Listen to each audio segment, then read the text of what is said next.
오늘 진행할 컨텐츠는 NFT 용어에 대해서 한번 좀 정리를 해봤습니다. 이제 신규 진입하시는 분들도 많은데 사실 용어에 대해서 좀 잘 모르시는 분들이 굉장히 많아요. 근데 무엇보다 이 용어라는 게 알고서 하는 거랑 모르고서 하는 거에 대한 차이가 굉장히 크기 때문에 용어에 대해서 전체적으로 한번 설명해드리고 어떨 때 이제 쓰이는지에 대해서 한번 이야기해드리겠습니다. 자, 우선 개인 지갑이라고 합니다.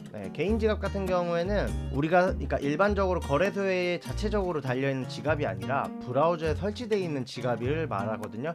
우리가 흔히 알고 있는 이런 업비트나 빗썸 같은 데는 가지고 있는 것들이 개인 지갑이라는 말을 잘 안 하고요. 물론 어떻게 보면 개인 지갑이긴 하죠. 하지만 결론적으로는 거래소를 통해서 이제 그러니까 운영이 되고 있는 지갑인 거고, 여기서 말하는 개인 지갑은 말 그대로 브라우저, 크롬이나 핸드폰 어플에 설치되어 있는 지갑이라고 생각하시면 되세요. NFT의 거의 80-90%는 이 개인 지갑을 통해서 구매를 할 수 있기 때문에 개인 지갑을 꼭 만드실 줄 아셔야 됩니다. 이거 개인 지갑 같은 경우에는 만드시는 방법이 굉장히 단순해요. 크롬 앱스토어 들어가셔도 클릭만 하면 바로 만들 수 있기 때문에 저희도 아마 예전에 제가 지갑 올리긴 했을 텐데 그 부분 한번 참조하시는 거 굉장히 도움 많이 되실 거고요. 두 번째는 이제 많이들 헷갈리시는 게 민팅이 뭔가요? 라는 말 많이 해요. 이거는 1차 거래와 2차 거래에 대한 개념을 조금 알고 들어가시면 좋아요. 그러니까 민팅은 1차 거래라고 말을 해서 그러니까 창작자에게 NFT를 구매하는 행위죠. 우리가 맨 처음으로 NFT를 만든 사람이 판매를 할 때 그때 구매하는 것을 바로 민팅이라고 합니다. 그래서 이 민팅을 할 때는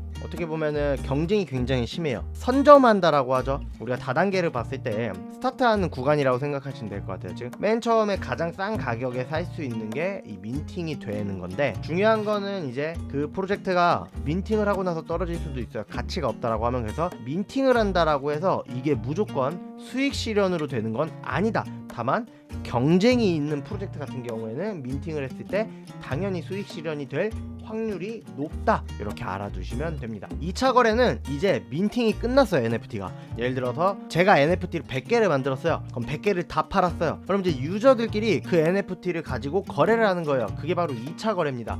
유저와 유저 사이를 이제 왔다 갔다 한다라고 좀 생각을 하면 될 것 같아요. 우리가 흔히 알고 있는 오픈시, 매직에 대한 그러니까 거래소들이 바로 2차 거래를 위해서 만들어져 있다고 보시면 돼요. 대부분 이제 뭐 이더리움이나 클레이 쪽으로 NFT를 만드시는 분들은 오픈시를 통해서 아니라 자체적인 홈페이지를 통해서 민팅을 할 수 있게끔 시스템이 다 돼 있다는 거, 요거를 꼭 알아두셔야 됩니다. 자, 그리고 오지랑 활이라는 단어가 있는데요. 디스코드를 해보시는 분들은 좀 많이 들어보셨을 거예요. 자, 오지는 오리지널 갱스타라고 해서 그 NFT 프로젝트의 가장 초기 유저라고 생각하시면 돼요. 오지는 굉장히 특수성이 있는 포지션이에요. 주로 이 오지를 주는 사람들은 디스코드를 가장 먼저 들어온 저희 이 프로젝트를 시작해요 라고 했을 때 가장 먼저 들어온 사람들이 오지라는 롤을 부여받는 경우가 많고요. 그 밖에도 이제 좀 특별한 대상자들을 오지라고 생각하시면 될 것 같아요. 근데 프로젝트마다 차이가 있는데 화이트리스트와 오지를 구분하는 프로젝트도 있고요. 아니면 그냥 싸잡아서 동등하게 하는 프로젝트도 있는데, 이런 것들은 프로젝트마다 다르기 때문에 꼭 잘 비교를 해보셔야 돼요. 그 다음 활이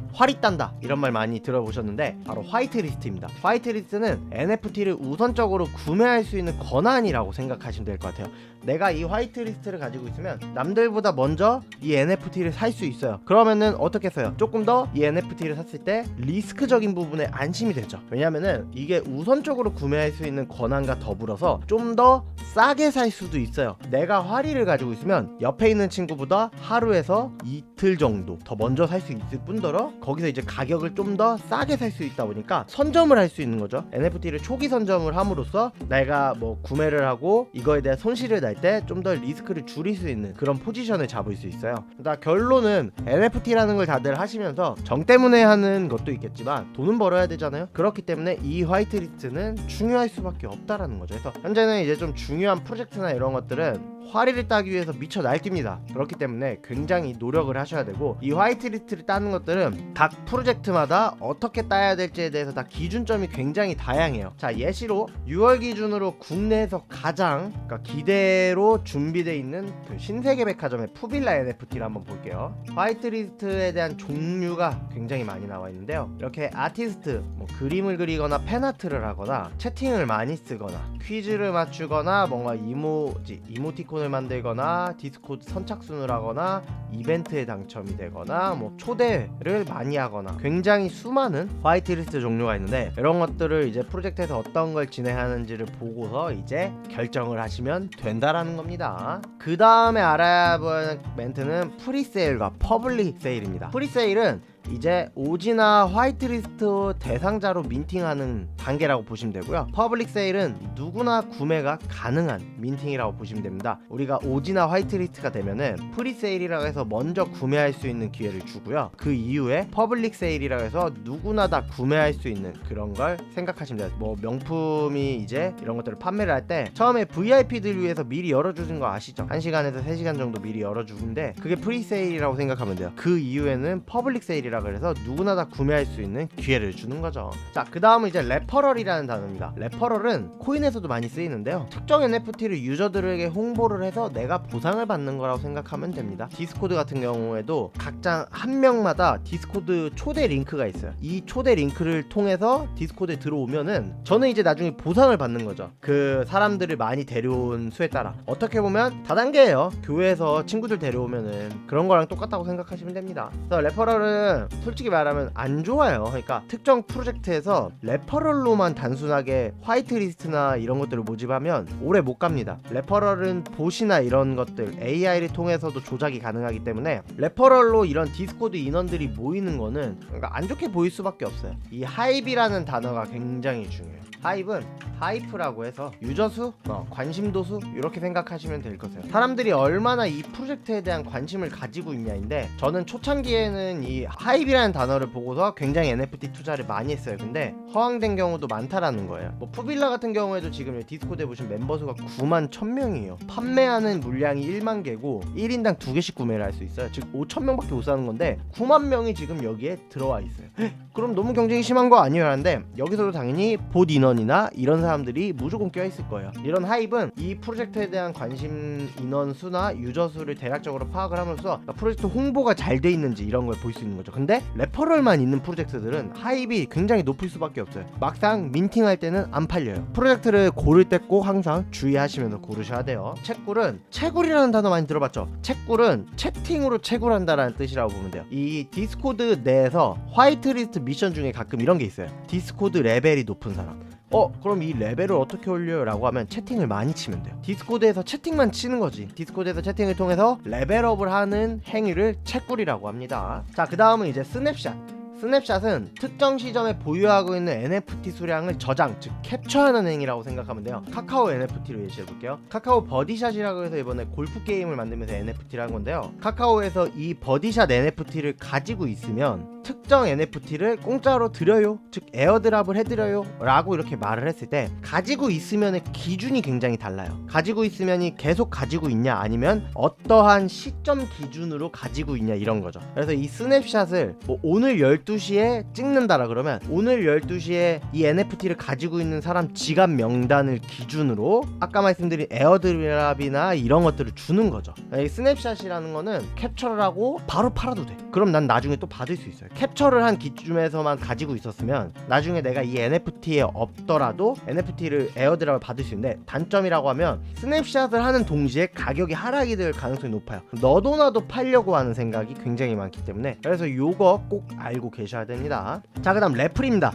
래플은 나이키 좀 사보신 분들은 아실 거예요. 추첨을 통해서 당첨된 사람만 구매할 수 있는 시스템이라고 생각하시면 되세요. 화이트리스트라는 개념 아까 말씀드렸는데, 이 화이트리스트 중 예시가 하나가 이 래플인 거예요. 래플은 이제 뭐 지원을 해주신 분들 한해서 거기서 추첨을 뽑아서 뭐 100명을 뽑으면 그 100명만 NFT를 구매할 수 있게끔 이런 시스템을 래플이라고 생각하시면 되고요. 근데 이제 문제가 되는 거는 이 개인 지갑이라는 건 정말 막 만들 수 있어요. 그냥 만들 수 있어요. 막 10초면 그냥 만들 수 있는 게 개인 지갑이다 보니까 봇을 방지하기 위해서 하는 게 특정 지갑에 얼마 이상 들어가 있는 사람만 래플에 지원할 수 있다, 이런 것도 이제 하는 거 있는 거죠. 뭐 예시로 래플이라고 했을 때 뭐 1, 2더 있는 사람만 정도만 래프를 하실 수 있어요 라고 하면은 그 지갑에 1 이더 넘어간 사람들만 이 시스템을 지원을 할 수 있는 거죠. 자, 에어드랍입니다. 에어드랍은 공짜로 주는 겁니다. 요거는 모르시는 분들이 없을 거예요. 그래서 에어드랍은 공짜로 그냥 주는 거라고 보시면 되고요. 그러니까 위에서 떨궈준다 이런 느낌. 자, 글림 이벤트인데요. 이거는 간단하면 이벤트를 그냥 진행하는 플랫폼 중 하나거든요. 그 플랫폼 자체가 굉장히 좀 잘 돼 있어요. 뭐 어디를 가입해라, 어떤 걸 팔로우해라, 뭘 해라 이런 것들을 이제 굉장히 다양하게 복합적으로 한 번에 할 수 있는 플랫폼이다 보니까 이 프로젝트들이 글림을 많이 쓰고요. 글림 이벤트의 항상 마지막에는 레퍼럴이 껴 있습니다. 즉 이 글림 이벤트를 다른 곳에 퍼가시면 또 가산점이 있습니다. 이런 식으로 있기 때문에 어떻게 보면 레퍼럴과 가장 연관성이 높은 거라고 보시면 될 것 같아요. 자, 그리고 이제 스테이킹입니다. 자, 스테이킹은 NFT를 보관함으로써 보상을 얻는다라고 보시면 될 것 같고요. 이런 걸 왜 굳이 해 하면은 판매자 입장에서는 사람들이 들고만 있어도 땡큐예요. 팔지만 않으면 좋잖아요. 싸게 팔면은 가격은 떨어지니까 이 스테이킹이라는 시스템을 만들어 놓으면서 NFT를 좀 안에다가 보관해 두시면 일정 시간 동안 가지고 있으면 저희가 보상을 드릴게요 이렇게 생각을 하시면 될 것 같아요. 스테이킹은 되게 다양한데요. 그냥 들고만 있어도 스테이킹을 하는 것도 있고 어딘가에 맡겨놔야 된다, 뭐 클릭을 해서 저장을 해놓거나 이런 것들도 있는데, 저장 같은 경우에는 일주일 동안 못 뺀다, 한 달 동안 못 뺀다 이런 제약이 걸릴 수도 있어요. 그렇기 때문에 스테이킹을 하기 전에는 꼭 확인해야 될 게 바로 언제든지 뺄 수 있는지 이걸 꼭 확인하셔야 돼요. 왜냐면은 한 달 뒤에 뺄 수 있다 라고 했는데 당장 일주일 뒤에 이게 하락이 올 수도 있어요. 그러면은 본인은 그 하락을 그냥 쳐다만 봐야 돼. 얼마나 슬프겠습니까? 본인이 생각하기엔 이 프로젝트가 28일 동안 뭐 한 달 동안 떨어지지 않을 거라고 생각하면 그때 꼭 스테이킹을 하셔야 됩니다. 그 다음은 이제 트랜잭션입니다. 트랜잭션이라는 단어도 이제 민팅 하시면서 굉장히 많이 들어보셨는데요. 코인이든 NFT든 한 번의 거래를 이 1트랜잭션이라고 해요. 뭐 우리가 구매를 할 때 1트랜잭션당 3개 라고 하면은 한 번의 거래당 최대 3개가 구매 가능하다 이런 거라고 보시면 됩니다. 자, 그 다음 이제 가스비입니다. 가스비는 NFT 거래를 하기 위한 수수료라고 생각하시면 되고요. 대표적인 예로 이더리움 같은 경우에는 가스비가 굉장히 높습니다. 그 밖에 이제 클레이나 폴리곤, 보라 이런 쪽은 가스비가 굉장히 적은 편이에요. 클레이나 보라 정도는 가스비라고 하면 200원에서 500원 정도가 되고요. 폴리곤은 좀 그래도 비싸요. 이제 몇백 원에서 몇천 원까지 가고요. 이더리움은 이제 뭐 싸면은 2,000원까지도 가는데 거의 그런 경우는 전무하고요. 비싸면 몇만 원에서 몇십만 원까지도 갑니다. 베이시라고 아시죠? BAYC라 그래서 NFT 중 현재 가장 비싸고 가장 완벽한 커뮤니티를 형성하고 있는 그 프로젝트가 있는데, 그게 이제 BAYC가 랜드를 하나 출시를 해서 그거 민팅을 시작을 했었는데, 그거 민팅할 때 수수료가 제 기억에 2천만 원이었어요. 하나 구매하는데. 이 가스비는 사람들이 많이 몰리면 엄청 비싸요. 그렇기 때문에 이 사람들이 많이 몰려있는 시간을 피하셔서 민팅하는 게 가장 좋다라는 거. 이더리움 같은 경우에는 민팅을 할 때 기간이 막 30분, 1시간 이렇게 되는 게 아니라 막 이틀, 3일 이렇게 기간을 굉장히 길게 잡고 해요. 왜냐면 저렴할 때 알아서 사세요 이렇게 하는 거죠. 다만 클레이튼 같은 경우에는 수수료 자체가 비싸지 않다 보니까 30분에서 1시간 짧은 시간 동안 민팅을 진행을 하고 있습니다. 그리고 가스비 같은 경우에는 이 구글에다가 이더리움 가스비 확인이라고만 검색을 하셔도 현재 가스비가 어느 정도인지, 사람들이 많이 몰렸는지 이런 것들을 확인할 수 있는 사이트가 굉장히 많아요. 한번 전체적으로 좀 체크를 해서 뭐 본인이랑 좀 맞는 쪽으로 보시면 될 것 같습니다. 자, 그리고 레어리티입니다. 레어리티는 NFT에 대한 레어 등급이라고 보시면 될 것 같아요. V 파츠를 막 바꿔가지고 만든 이런 것들이 이제 제너러티브 NFT라고 해요. 그 V 중에서도 희귀하거나 이런 것들, 그런 것들은 희귀도가 높다 보니까 금액 자체가 좀 많이 비싸집니다. 그렇기 때문에 같은 NFT여도 금액 차이가 훨씬 생길 수밖에 없다는 거죠. 보시면은 가장 비싸게 팔린 게 769이 이더리움에 팔렸어요. 그 다음이 742더고요. 현재 베이시 같은 경우에는 바닥 가격이 87이더잖아요. 87이더인데 가장 비싸게 팔린 건 760까지 팔린 거예요. 이런 등급에 따라 차별화가 돼버리는 거죠. 등급에 따라 그리고 가격 차이가 이렇게 돼버리는 거고. 자, 그 다음 리빌입니다. 리빌은 NFT가 새로운 모습으로 변경되는 것이라고 보시면 되고요. 예를 들어서 지금 보시는 이런 주사위나 이런 묘지 모양인데요. 이게 이제 리빌이라는 걸 거치면은 특정 NFT들이 이제 이미지를 얻는다라고 보시면 될 것 같아요. 리빌이 되면은 뭐 장점과 단점이 있는데요. 단점은 전체적으로 프로젝트 가격이 떨어집니다. 그러니까 바닷가가 내려가요. 장점은 그 중에서도 레어도가 높은 게 걸리면 비싸게 팔 수 있어요. 즉 도박이라고 생각을 하시면 될 것 같아요. 자, 그리고 마이그레이션입니다. 마이그레이션은 NFT 거래 체인을 변경하는 것이라고 보면 돼요. 원래 클레이튼으로 거래를 존재를 하는 NFT였는데 마이그레이션이라는 걸 통하면 다른 체인으로 바꿀 수 있어요. 그래서 메타콩즈 같은 경우에는 클레이에서 이번에 이더리움으로 넘어간다라고 들었는데, 도사클에서 했던 이메이트 같은 경우는 이더리움에서 클레이튼으로 넘어왔죠. 그러니까 그런 식으로 체인을 바꾸는 거죠. 자, 그 다음은 이제 런치패드입니다. 런치패드는 거래소의 주도하에 진행하는 민팅 프로젝트라고 하면 되고요. 즉 대리 민팅이에요. 대부분 이제 홈페이지 자체에서 민팅을 하는데, 홈페이지에서 민팅을 못하고 거래소에서 민팅을 할 수 있게끔, 즉 IO를 할 수 있게끔 하는 게 바로 런치패드입니다. 주로 솔라나 같은 경우에는 홈페이지보다는 매직에덴이나 이런 거래소를 통해서 민팅을 할 수 있게끔 시스템이 돼 있다라고 보시면 될 것 같고요. 그 다음은 이제 PFP라고 합니다. PFP라는 단어는 프로파일 픽처스라 그래서 프로필 사진이에요. 지금 보는 이런 BMCS나 이런 왓더프로그나 아니면 뭐 메타토이 드래곤즈나 선미야, 이런 NFT들은 바로 PFP입니다. 프로필 사진으로. 이 프로필 사진은 뭐 트위터나 인스타나 카톡이나 이런 곳에서 이제 쓴다라고 보시면 되고요. 솔직히 카톡에 쓰면은 좀 개찐따처럼 보일 수는 있겠죠. 하지만 트위터 같은 곳에서는 메타콩즈 딱 올리면은 와, 저 사람 돈 좀 있다, BAYC 올리면 그냥 떼부자죠, 이렇게 생각을 하는 거죠. 아는 사람들에게는 뭐 군침이 싹 도는 그런 느낌.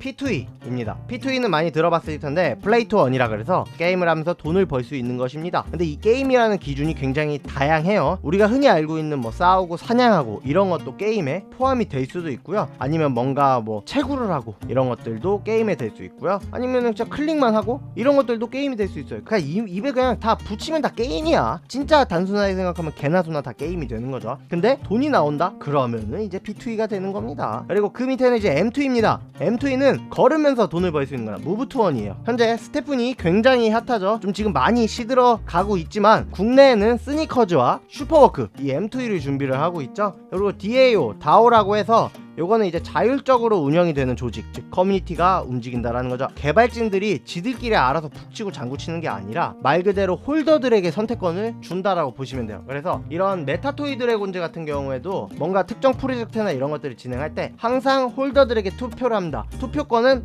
홀더들이 NFT를 가지고 있는 횟수가 투표권이 되는 거고요. 그런 걸 통해서 이제 다양하게 투표를 해서 이건 어떻게 할지 저건 어떻게 할지에 대해서 홀더들이 정한다라고 보시면 돼요. 장점이라 그러면은 어떻게 보면 유저들이 정할 수 있는 거지만, 단점이라 그러면은 홀더들 중에서도 좀 많이 가지고 있는 홀더들이 있으면은 다오가 좀 많이 깨질 수도 있어요. 옛날에 도사클이 그렇게 해서 망했어요. 예전에 그 1000개 이상 가지고 있던 그 홀더가 있었거든요. 그 홀더는 투표권을 너무 많이 가지고 있으니까 거의 자기 주도화로 되고, 자기 주도화에 안 됐을 때 거의 이기주의를 발휘하면서 다 던지고 막 그랬어요. 그러다 보니까 도사클 가격이 완전 바닥까지 떨어지고 난리 났죠. 그 다음은 이제 로드맵입니다. 로드맵은 NFT 프로젝트가 앞으로 할 계획표라고 생각하면 돼요. 그러니까 개발진들이 유저들에게 어필하는 거죠. 우리 앞으로 요렇게 할 건데 저희 거 사주세요, 이렇게 생각하시면 돼요. 뭐 로드맵은 디스코드나 홈페이지나 이런 데서 다 확인이 가능하고, 솔직히 님들도 보시면 알겠지만 현실적으로 가능한 게 있고 가능하지 못한 것들이 있어요. 그런 것들 잘 판단하셔가지고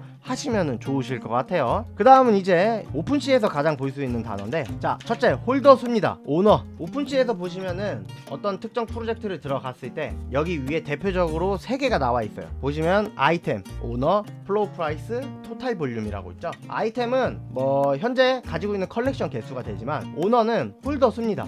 현재 3,800개에 2,000명이 들고 있다는 거죠. 그러면 한두 개씩 잘 들고 있다라고 보시면 되겠죠. 그래서 NFT를 가지고 있는 유저 수라고 생각하시면 되고요. 플로우 프라이스, 바닷가입니다. NFT 컬렉션 중에서 가장 저렴하게 거래된 가격이에요. 가장 싸게 팔린 가격이 바닷가가 된다라고 보시면 되고요. 자, 거래량입니다. 토탈 볼륨이라고 하는데요. 여기서 말하는 토탈 볼륨은 일반 거래량이랑 굉장히 달라요. 컬렉션 내 거래가 성사된 금액의 합산이에요. 거래량이라는 건 우리가 24시간이라고 그러면 그 24시간 동안 거래된 내용이라고 보시면 되지만, 토탈 볼륨은 이 프로젝트가 여태까지 거래가 되고 팔린 것들을 나타낸다라고 보시면 돼요. 이게 토탈 볼륨이다 보니까 1.6 밀리언이잖아요. 하지만 이 7일 동안의 거래량을 보시면은 36만 4천 클레이가 되는 거죠. 그래서 이런 거래량은 실시간 그 기간 데이터인 거고, 요거는 전체적으로 여태까지 팔린 NFT 가격의 합산이라고 보시면 돼요. 자, 그리고 이제 백서입니다. 화이트 페이퍼. 코인 하면서도 많이 들어보셨을 건데요. 프로젝트에 대한 뭐 정확한 계획이나 정보, 시스템에 대한 대한 이런 내용이 자세하게 적혀있는 화이트 페이퍼는 대략적으로라도 보시는 게 굉장히 좋습니다. 그러면은 프로젝트가 어떤 식으로 진행이 되는지에 대해서 대략적인 내용에 대한 유추가 되고요. 스캐밍인지 아닌지에 대해서도 판단을 할 수 있게끔 도움이 된다라는 거 꼭 알아두시면 되고요. 그리고 디스코드 음성 채팅 프로그램입니다. 우리가 원래 게임할 때 쓰는 음성 채팅 프로그램이었어요. 근데 요즘에는 NFT 소통을 할 때 주로 많이 사용이 되고요. 만약 본인이 NFT를 하고 싶다라고 하면은 무조건 해야 될 건 디스코드와 트위터 두 개는 꼭 하셔야 돼요. 카카오톡은 솔직히 할 필요가 없지만 디스코드랑 트위터는 무조건 하셔야 돼요. 자, 그리고 미디움은 블로그인데요. NFT 프로젝트 관련된 내용이 올라오는 사이트라고 보시면 돼요. 좀 리틀 백서라고 생각하시면 됩니다. 그러니까 초창기 프로젝트라고 하면 이 미디움을 꼭 봐요. 이 프로젝트 한번 투자해볼까? 라고 하면은 홈페이지, 백서, 미디움, 디스코드, 트위터 요 5가지를 꼭 보고요. 이 5가지에 대해서 전체적으로 통합적으로 내용을 보고 되게 괜찮네? 라고 했을 때 그때부터 이제 화이트리스트 작업을 합니다. 그리고 마지막 트위터입니다. 트위터는 SNS 플랫폼이죠. 보통 이제 NFT 프로젝트 홍보나 공지 같은 것들을 많이 하는데요. NFT 프로젝트를 볼 때 총 5가지를 본다 그랬죠. 여기서 봐야 될 게 뭐냐면 첫째, 미디움과 백서의 내용이 알차나 이겁니다. 입에 바른 소리만 하는 게 아닌지 체크하는 거죠. 둘째는 트위터 팔로워 수가 많은가. 셋째는 디스코드 멤버 수, 하입이 많은가. 넷째는 프로젝트 협력 파트너가 많은가. 요 정도를 저는 봅니다. 요 4가지를 보고서 손해본 적 절대 없습니다. 요 4가지가 베이스만 잘 깔려 있어도 NFT 민팅할 때 절대 손해 볼 일 없어요. 그렇기 때문에 참조하시면 좋습니다. 물론 1, 2, 3, 4번은 제 개인적인 투자에 대한 견해예요. 여태까지 NFT 투자를 하면서 스스로 느낀 건데, 제가 이런 것들을 보고 일단 시작을 한다라는 거에 대해서는 알아두시면 좋을 것 같고요. 정답이 아닙니다. 진짜 제 개인적인 매매, 그러니까 매매 기준점이라고 보시면 될 것 같고요. 자, 오늘 기초 용어 1번부터 33번까지 그리고 간단한 제가 NFT를 보는 부분에 대한 개념에 대해서 이야기를 했고요. 다들 고생 많으셨고요. 뭐 추가적으로 뭐 궁금하신 용어나 이런 것들은 저희 그 카카오톡 거기서 편하게 물어봐 주시면 되고요. 고생하셨습니다.